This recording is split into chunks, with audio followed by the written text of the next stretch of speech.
श्रोते नमस्कार. आपल्या आयुष्यामध्ये संगीत जसं महत्वाचं आहे तसंच नाट्यही महत्वाचं आहे. म्हणूनच आजच्या या व्हिडिओमध्ये आपण नाट्य अभिवाचनाचा आनंद घेणार आहोत. या नाट्य अभिवाचनामध्ये तुझी बायको माझी बायको हा विषय आहे, ज्यामध्ये वडील आणि मुलगा आपापल्या बायकांच्या म्हणजे सासू सुनेच्या बद्दलच्या कागाळ्या करतायत. दुसरा विषय आहे चिमणीचं घर. कावळा चिमणीची पूर्वीची जी गोष्ट होती ती आजच्या ज्येष्ठ नागरिकांना कशी लागू होते हा विषय मांडलेला आहे. तसंच कोकणस्थ देशस्थ हा मला वाटतं पु ल देशपांडेंनी लिहिलेला संवाद तोही आज सादर होणार आहे.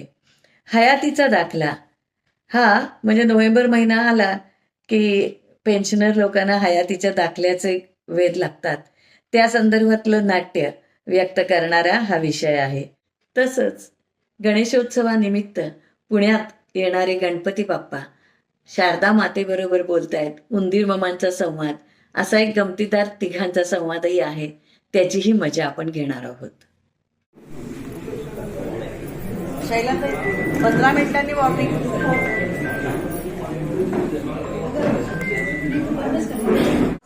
हा शुद्ध अव्यवहारिकपणा आहे की नाही? तुमच्या कोकणस्थामध्ये आडनावामध्ये सुद्धा फारच काटकसर असते. मग उदाहरणार्थ मोले, साने, लेले, गोरे, काळे. आडनाव म्हणून एवढे काही खिचवायची गरज नाही बरं. तुमची मोठमोठी आडनाव घ्यायला किती त्रास होतो. उदाहरणार्थ भंडार कवठेकर, कंदलगावकर, सर देशपांडे इत्यादी. दूरच्या प्रवासावरून आल्यावरती माणसाला कसे घरी जायचे वेध लागलेले असतात. पहाटे जर गाडी आली तर तुम्ही तास 2 तास स्टेशनवर वेळ काढता, मगच घरी जाता. आम्ही कसे लगेच रिक्षाने घरी जातो. पहाटे जर रेल्वे किंवा बस आली तर दुप्पट पैसे रिक्षावाल्यास द्यावे लागतात. शिवाय घरच्यांच्या झोपेचा विस्तार होतो तो वेगळाच. त्यापेक्षा थोडा वेळ थांबून शांतपणे घरी गेल्यास पैसे वाचतात. जीवाचा आटापिटा करून दुप्पट पैसे खर्च करण्यात काय शाणेपणा आहे? या उक्तीप्रमाणे दरवर्षी येणाऱ्या गणपती उत्सवात साक्षात गजानन व शारदा यांनी स्वर्गातून पृथ्वीकडे म्हणजेच आपल्या पुण्याकडे येताना सहज छान वेळ जावा म्हणून टाइमपास करायचा ठरवलं तर कसं वाटेल ना? बघूया तर मग आपण. हॅलो, बरं शारदे, पुण्याला जायचं निघायचं ना? चल लवकर तयार हो बघू. बरं. आणि मूषक आले का तिथे? त्याला कोण आहे? हो हो, आहे आहे. हॅलो, कोण मूषक का? चला तयार व्हा, आपल्याला आता पुण्याला जायचंय. गणपती राया, अहो माझ्याकडे आमच्या जीवावर झालंय हो. मूषका, सारखा कंटाळा कसा येतो रे तुला? अरे विद्येच्या माहेरघरी जायचंय. आणि तुला सांगतो, पुण्यासारखं शहर संपूर्ण महाराष्ट्रात नाही.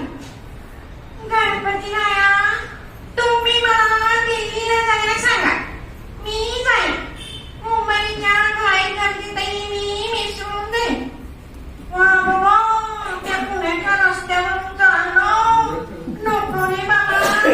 अहो काय ते खड्डे, काय ते ट्रॅफिक, अहो चालायचं कसं म्हणतो मी. अरे मूषका, तमाम पुणेकर गेली अनेक वर्षे ही अडथळ्यांची शर्यत रोज पार करतच आहेत ना. तुला वर्षातून एकदा जायचंय आणि तो जीवावर आले ते काय नाही. लाग तयारीला. कोण होतास तू म्हणजे अवयवदान प्रत्यारोपण या विषयाला एका वेगळ्याच पद्धतीनं गमतीदार फॅन्टसीचं रूप देऊन केलेलं लिहिलेलं हे नाटक आहे, ज्यामध्ये मेंदू बदललाय आणि त्यामुळे होणारी गंमत घेतलेली आहे. विषय गंभीर असला तरी तो विनोदी पद्धतीने फॅन्टसी म्हणून मांडलेला आहे. तसंच इतरही काही विषय आहेत ज्याचा आनंद आपण आजच्या या व्हिडिओतून घेणार आहोत.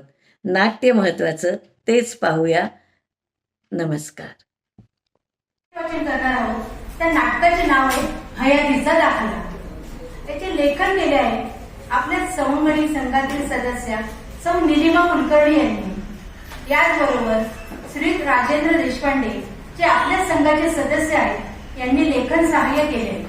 यातील पात्र परिचय: सुहास श्री जगदीश मालुसरे, मानसी सौ जयश्री वानखेडे, मंदार श्री राजेंद्र देशपांडे, मेधा सौ सुरेखा मंगिळकर, दिलीप श्री श्रीकांत वाईकर. मंडळी, हा महिना नोव्हेंबर सुरू आहे.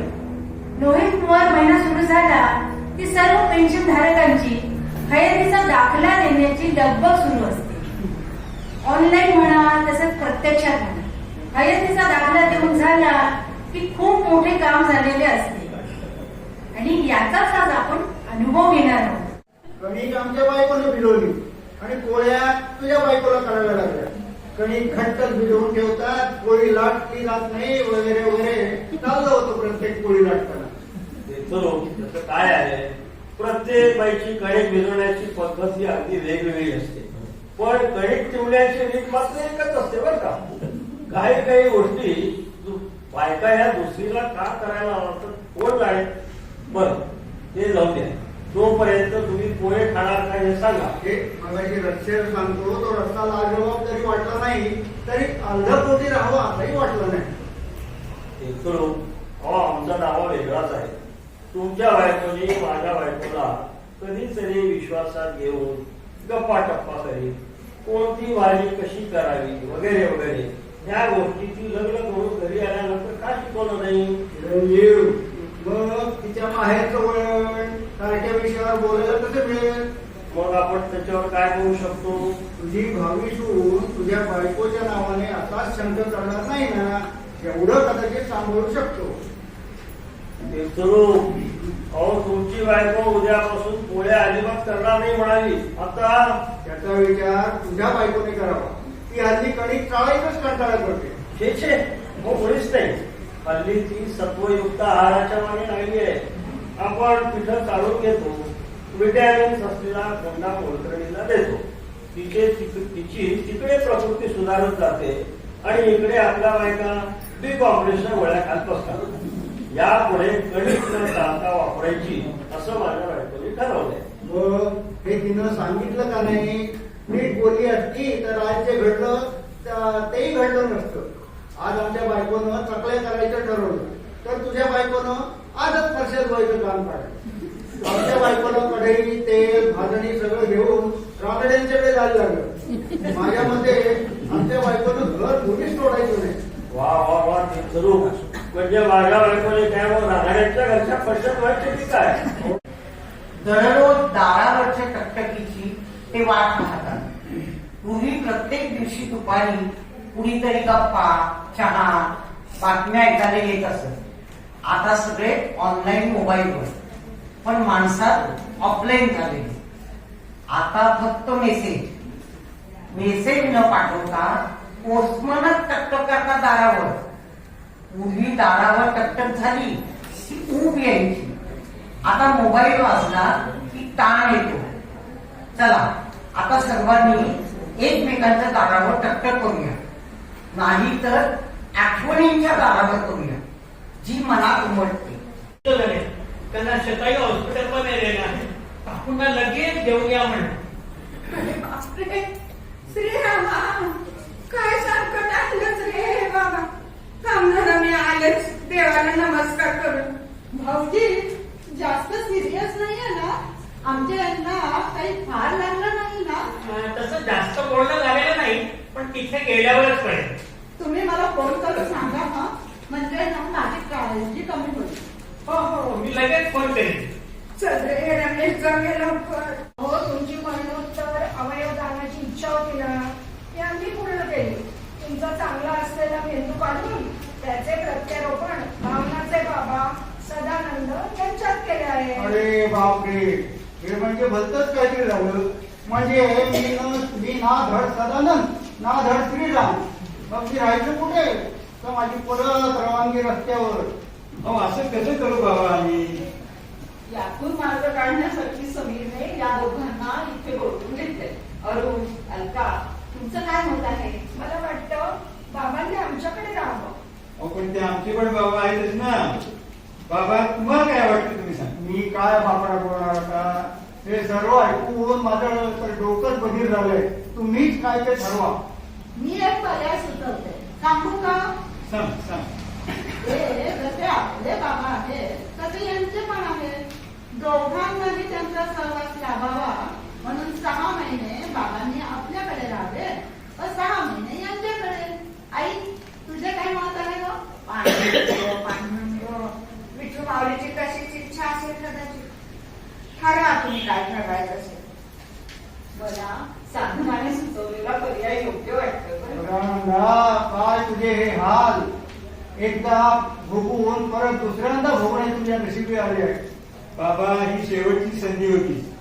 यापुढे असं काही करता येणार नाहीये. त्यामुळे तुम्ही आहे त्याच आनंदात राहता. हे परमेश्वरा, तुझ्या कृपेमुळे या श्रीरामाला तसेच या सदानंदाला परत एकदा त्यांच्या कुटुंबात राहण्याची संधी प्राप्त झाली. त्यासाठी हा श्रीराम आणि सदानंद सदैव तुझे ऋणी राहू. श्रीहरी श्री. आत्ताही मदतच करायला आली आहे बरं का मी दोघांना. हे सुनीता, म्हण ना तर ते पुढचं गाणं आहे. तुम्ही दोघंही कॉलेजमध्ये असताना हे डुएट म्हणायचात ना. सतीशचा हात हातात धरून सुनीता आणि सतीश गाऊ लागतात आणि सतीश हळूहळू उभा राहू लागतो. हाल कैसा है जनाब का, क्या ख्याल है आपका, क्या ख्याल है आपका. तुम चल गए ओ ओ ओ, सतीश खड़े हो गए आ आ आ. सतीश खडे हो गए आ आ आ. पाहिलास का चमत्कार सुरेखा. आप आहे उभा राहील. अगं सतीश चक्क उभा राहिला. अगं बाई, चमत्कार झाला की सतीश चक्क उभे राहिले. खरंच की चांगला जोर आहे माझ्या पायात. मी उगीच घाबरत होतो. तरी मी किती वेळा हे बाकी खरं आहे ना. आम्हालाही सकाळ संध्याकाळी खाली जाऊन येत आहे. जाणं येणं सुरू झालं की क्लब हाऊस मध्येच आमचा कट्टा ओढवून जाऊ. गणेश मंदिर किती छान बांधलंय हो. पूर्वीचा भजनाचा ग्रुप एकदा बोलवेल या मंदिरात. म्हणजे ते पूर्वीचं रुटीन नव्याने सुरू होईल. सगळे काही मस्त डेव्हलप झाले की नाही आजी. हो ग बाई. बेल वाजते, दारात जान्हवी उभी, सोबत एक तरुणी आहे. मम्मा, जानू किती आली आहे. सोबत कोणीतरी दादाही आहे. अगं सानू, त्यांना आत कधी नव्हते की. कोण दादा आला ग सानू. येऊ का करा. ये रे मोहित. ए मम्मा, डॅडा कुठे आहे ग. डॅडा गेला मीटिंगला. रिडेव्हलपमेंट झाल्यानंतर नवीन कार्यकारिणी तयार करायची आहे ना म्हणून. जानू, हा कोण बघ. आपल्या गल्लीतला वगैरे वाटत नाही आणि कधी पाहिलेले नाही याला. काय जानू, कोण आहे ग हा. तुझा बेस्ट फ्रेंड आहे वाटतं. तसं नाही ग, पण डॅडाला भेटायचं होतं त्याला. डॅडाने तर